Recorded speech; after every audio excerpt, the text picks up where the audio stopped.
آج سے کوئی 13 سال پہلے میں نے سمی دین بلوچ کا انٹرویو کیا تھا۔ اس وقت ان کے والد کو مسنگ ہوئے 3 سال سے زیادہ کا عرصہ گزر چکا تھا۔ ڈاکٹر دین محمد بلوچ ایک سرکاری ہسپتال میں ملازم تھے اور بلوچستان نیشنل موومنٹ کے کارکن تھے۔ بی این ایم ایک سیاسی جماعت تھی جس پر کسی طرح کی کوئی پابندی نہیں تھی۔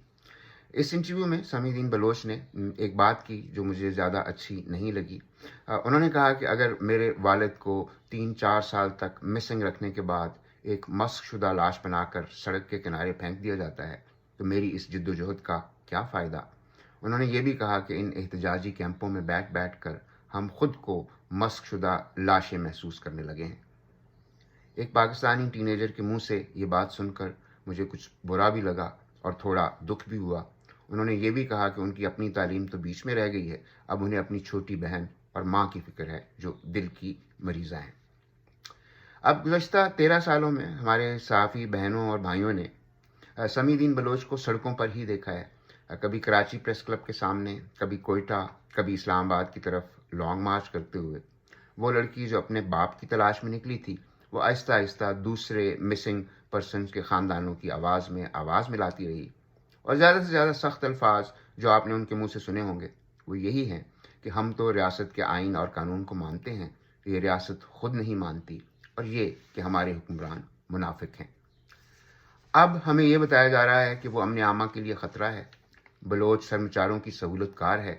نہ کوئی پوچھتا ہے، نہ کوئی بتاتا ہے کہ وہ بچی جو ہماری آنکھوں کے سامنے سڑکوں پر احتجاجی کیمپوں میں بیٹھ کر بڑی ہوئی ہے، وہ ریاست کے لیے اتنا بڑا خطرہ کیسے بن گئی۔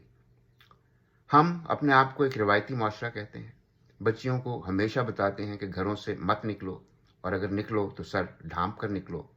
پھر جب ان کے باپ اور بھائی اغوا ہوتے ہیں، وہ ان کی تلاش میں سڑکوں پر آتی ہیں، تو ہم ان کی چادریں اور دوپٹے کھینچتے ہیں اور انہیں سڑکوں پر گھسیٹتے ہیں۔